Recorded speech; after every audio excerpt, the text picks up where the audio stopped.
जिसमें देश के लघु एवं सीमांत किसानों को जो कृषि लागत है उसमें सहायता देने के लिए सरकार 2,000 रुपए की 3 किस्तें साल में जारी करती है। और चूंकि अब तक 20 किस्तें जारी हो चुकी हैं, अब तक इस तरह का कोई डिले अननेसेसरली अनावश्यक रूप से नहीं किया गया है। और अगर कभी कोई डिले हुआ भी है तो उसके पीछे कोई ठोस वजह रही है। अगर आप देखें कि 20वीं किस्त में, इससे ठीक पहले वाली जो किस्त थी, उसमें कम से कम 1 से 1.5 महीने का जो है वो विलंब हुआ था। इस डिले के पीछे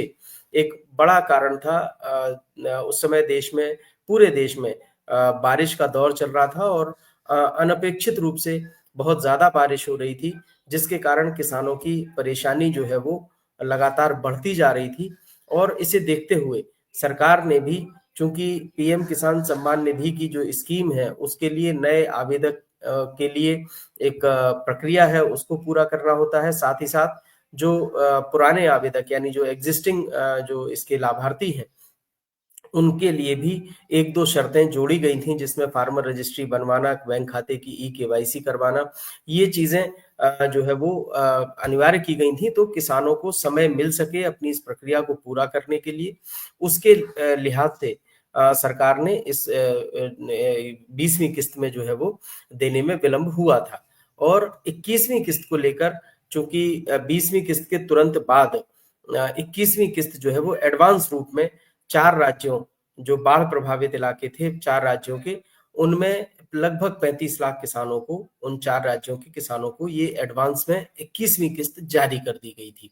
इनमें जम्मू कश्मीर, हिमाचल प्रदेश, उत्तराखंड और पंजाब के लगभग 35 लाख, साढ़े 35 लाख किसानों को ये किस्त दे दी गई थी। और इन चारों राज्यों में इतने ही लाभार्थी किसान इस योजना के थे जिनको ये किस्त अब मिल चुकी है, 21वीं किस्त। तो इसके आने के तुरंत बाद ही ये अनुमान लगाया गया था और सरकार की तरफ से भी ये संकेत दिए गए थे कि 21वीं किस्त को समय से जारी कर दिया जाएगा। जो डिले 20वीं किस्त में हुआ अनपेक्षित और अप्रत्याशित बारिश के कारण, वो अब किसानों को 21वीं किस्त में इस तरह का इंतजार नहीं करना पड़ेगा। इस आशय का एक विश्वास जो है वो सरकार की तरफ से अनधिकृत तौर पर, गैर आधिकारिक तौर पर जारी कर दिया गया था, यानी बताया गया था कि ऐसा नहीं होगा। लेकिन अब तक जो है वो किस्त नहीं आई है एडवांस किस्त जारी होने के बाद। तो 21वीं किस्त में 2 तरह की बातें देखने को मिल रही हैं। एक तो एडवांस में 35.5 लाख किसानों को जारी कर देना, और बाकी के जो देश के किसान बचे हुए हैं उनको ये किस्त ना मिलना एक तरह से अन्यायपूर्ण है, भेदभावपूर्ण भी है। क्योंकि इन किसानों का क्या दोष है जिनको ये किस्त देने में इतना डिले किया जा रहा है, और ना ही इसके पीछे कोई वजह बताई जा रही है। अगर कोई ठोस वजह है तो सरकार को इसे बता देना चाहिए, बताने में कोई नुकसान नहीं होने वाला है। जो इसके पीछे अब अनुमानपरक वजहें बताई जा रही हैं वो बिहार का विधानसभा चुनाव। हालांकि पहले ये माना जा रहा था कि विधानसभा चुनाव की आचार संहिता घोषित होने से पहले ही ये जारी कर दी जाएगी। फिर ये अगर जारी नहीं हुई तो ये था कि चुनाव आयोग से अनुमति लेकर इस किस्त को जारी किया जा सकता है, वो भी नहीं हुआ। अब ये माना जाने लगा कि सरकार पीएम किसान सम्मान निधि से की जो योजना है उससे अब अपना धीरे-धीरे किनारा करने लगी है, क्योंकि इसमें बहुत बड़ी संख्या में फर्जी लाभार्थी किसी तरीके से जो है वो अपने आवेदन को स्वीकृत करा चुके थे, और उन्होंने गैर कानूनी तरीके से, गलत तरीके से इस योजना का लाभ भी उठा लिया था। तो सरकार के लिए एक दोहरी परेशानी हुई, एक तो इन फर्जी लाभार्थियों की पहचान करना, दूसरा उनसे पैसे की रिकवरी करवाना। ये सरकार के लिए एक दोहरी मुसीबत हो गई। और इसी आधार पर, चूंकि कृषि मंत्रालय और कृषि विभाग, इस राज्य सरकारों के जो कृषि विभाग है वो इस योजना का संचालन करते हैं, सरकार को शीर्ष स्तर पर इस बात का एहसास है कि ये जितने फर्जी लाभार्थी इस योजना में शामिल हुए, इसके पीछे इन्हीं विभागों का, कृषि विभाग जो राज्य सरकारों के हैं, जो इस योजना के संचालन की जिम्मेदारी निभाते हैं, उनमें व्याप्त भ्रष्टाचार इसका एक प्रमुख कारण है। और चूंकि सरकार इस भ्रष्टाचार पर किसी प्रकार से भी नकेल कस पाने में नाकाम रही है, तो इस नाकामी से अपने आप को भविष्य के और नुकसान से बचाने के लिए सरकार अब धीरे-धीरे इस योजना से किनारा करने लगी है। और अब चूँकि पीएम धन योजना सरकार ने एक वैकल्पिक योजना के तौर पर शुरू की है, जिसमें सभी लघु एवं सीमांत किसानों को जो खेती-बाड़ी की जो अभी तक की प्रक्रिया है, जो उसकी एक विकास की दौड़ है, उसमें पीछे छूट गए हैं, उनको बराबरी के दर्जे पर लाने के लिए इस योजना को शुरू किया गया है और इसमें जितनी भी सरकारी योजनाएँ कृषि से जुड़ी हुई चल रही हैं, उनका लाभ सीधे समग्र तौर पर एक सभी स्कीम्स को इसमें समाहित करते हुए दिए जाने की बात चल रही है। और इसका चूँकि पायलट प्रोजेक्ट शुरू हो चुका है 100 जिलों से, तो अब ये माना जा रहा है कि धीरे-धीरे इस तरह की जितनी भी स्कीम्स हैं, जिनमें डायरेक्ट बेनिफिट जो है वो ट्रांसफ़र किया जाता है, सब्सिडी के तौर पर किसानों को दिया जाता है, वो पैसा अब पीएम धन योजना के माध्यम से इस तरह की योजनाओं को समाहित करके और एक बड़ी राशि के रूप में या एक समग्र राशि के रूप में इस पैसे को देने की योजना है। तो इसलिए अब इस तरह की जो योजनाएँ हैं, जिनमें पीएम किसान सम्मान निधि भी शामिल है, ऐसी योजनाओं को शामिल करके और इसे पीएम धन का हिस्सा बनाया जा सकता है। इस तरह की आशंकाओं ने भी जन्म लिया और इनके पीछे ये ठोस कारण भी है कि सरकार अब जो है इस योजना को संचालित करने में जितना ऊर्जा और जितने संसाधन सरकार को लगाने पड़ रहे हैं, उतना लाभ के जो वास्तविक लाभार्थी हैं, उन तक नहीं पहुँच पा रहा है। और सरकार उन किसानों को जो इस योजना के लाभार्थी बन चुके हैं, उनको भी ये बताने में या उनको इस बात के लिए जागरूक कर पाने में नाकाम रही है कि जिस मद में ये पैसा दिया जा रहा है, जिस उद्देश्य से ये पैसा दिया जा रहा है, उस राशि का उसी मद में इस्तेमाल किया जाए, ऐसा किसान नहीं कर पा रहे हैं। 2000 रुपए जो किसानों के खाते में डाले जाते हैं, उसका इस्तेमाल वो फसल में अपने संसाधनों को जुटाने के बजाय दूसरे खर्चों को पूरा करने में इस राशि को खर्च कर देते हैं। तो ऐसे में सरकार को भी लगता है कि अब ये स्कीम अपने उद्देश्य से पराजित हो चुकी है और इसको आगे संचालित करने में जनता का पैसा जो है एक तरह से व्यर्थ में जा रहा है और इतना उद्देश्य इसका पूरा नहीं हो पा रहा है जितनी इसकी अपेक्षा की गई थी। तो इसलिए भी सरकार अब ये चाहती है कि इसे पीएम धन योजना में शामिल करके या दूसरी किसी स्कीम में शामिल करके किसानों को एक बड़ी राशि के रूप में जो है वो जो सरकारी सहायता है, सब्सिडी है, उसको मुहैया कराया जाए, जिससे किसानों में भी एक तरह से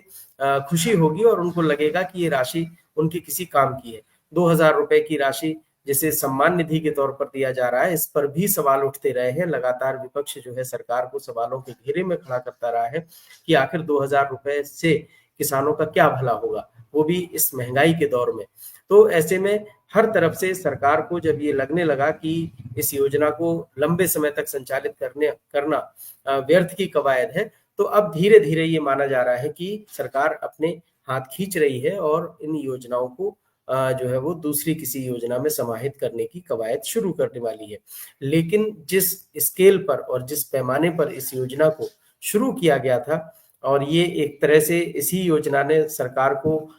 2 लोकसभा चुनाव में एक भारी जो है वो सफलता दिलाने में मदद की। ऐसी स्कीम को इतनी आसानी से बंद करना, ये बात भी जानकारों के गले उतरना आसान नहीं है। तो ये हो सकता है कि धीरे-धीरे इसको इसी तरह से डिले कर करके और किसी अन्य योजना में शामिल कर दिया जाए और किसानों के मन में भी एक तरह से अब कोई उत्साह इस योजना के प्रति नहीं रह गया है। आप अगर देश में जो दूसरे राज्य हैं, जिनमें बिहार भी एक बड़ा राज्य है, जहाँ अभी विधानसभा चुनाव चल रहा है, जहाँ पर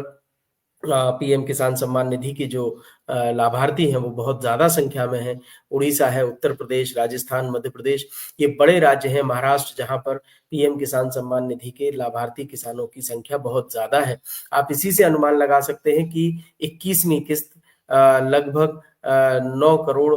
70 लाख किसानों को जारी की गई थी। यानी इतने किसान लगभग 9.5 करोड़ से ज़्यादा किसान इस योजना के लाभार्थी हो चुके हैं और जो अभी 4 राज्य जो बाढ़ प्रभावित राज्य रहे हैं, जिसमें पंजाब, जम्मू कश्मीर, उत्तराखंड और हिमाचल प्रदेश, इन 4 राज्यों के सभी लाभार्थी किसानों की संख्या 35.5 लाख है। तो आप समझ सकते हैं कि 4 राज्य जहाँ पर किसानों को थोड़ा-सा समृद्ध समझा जाता है, पंजाब, हरियाणा, उत्तराखंड या हिमाचल प्रदेश, वहाँ किसानों की अब संख्या भी बहुत ज़्यादा नहीं है। तो बाकी के जो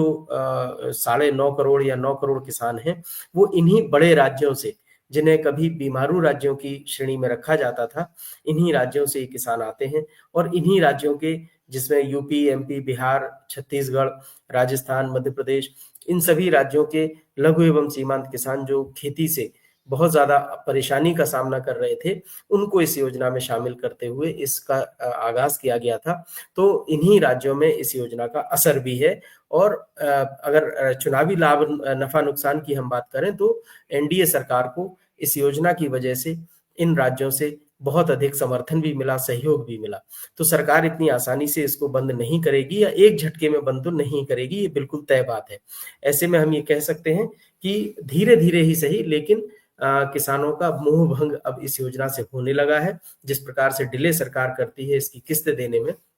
और ये अकारण डिले है, इसको लेकर किसानों में नाराजगी भी है।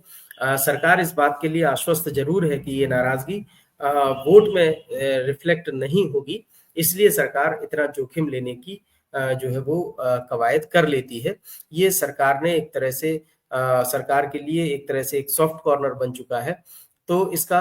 गैर ज़रूरी लाभ सरकार उठा रही है, जो कि मुझे नाजायज़ भी लगता है और मुझे लगता है ये अन्यायपूर्ण भी है। क्योंकि अगर देश के 35 लाख किसान जो बाढ़ का सामना कर रहे थे, उनको जो किस्त एडवांस में जारी कर दी गई, तो दूसरे अन्य राज्यों में भी किसानों को परेशानी हुई बारिश के कारण, प्राकृतिक आपदाओं के कारण। उनका इसमें कोई दोष नहीं था और निर्दोष होते हुए भी इन किसानों को इस विलंब का खामियाजा भुगतना पड़ रहा है और ये बात सरकार को समझना बहुत ज़रूरी है, क्योंकि अन्यायपूर्ण जो कार्रवाइयाँ होती हैं, उन पर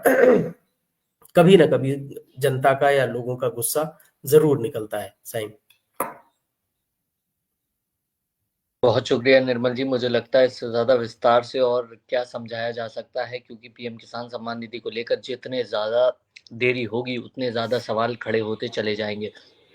सबसे महत्वपूर्ण बात इसमें यह है कि पीएम किसान सम्मान निधि को लेकर जिस तरह से फिल्ट्रेशन किया गया, कई लाख लोगों के नाम काटे गए, वो अब दिखाता है कि जो आपने ये बात कही कि इस योजना में फर्जीवाड़ा भी शामिल हो गया, तो उस फर्जीवाड़े की वजह से भी डिले लगातार हुआ है, चाहे वो 20वीं किस्त हो या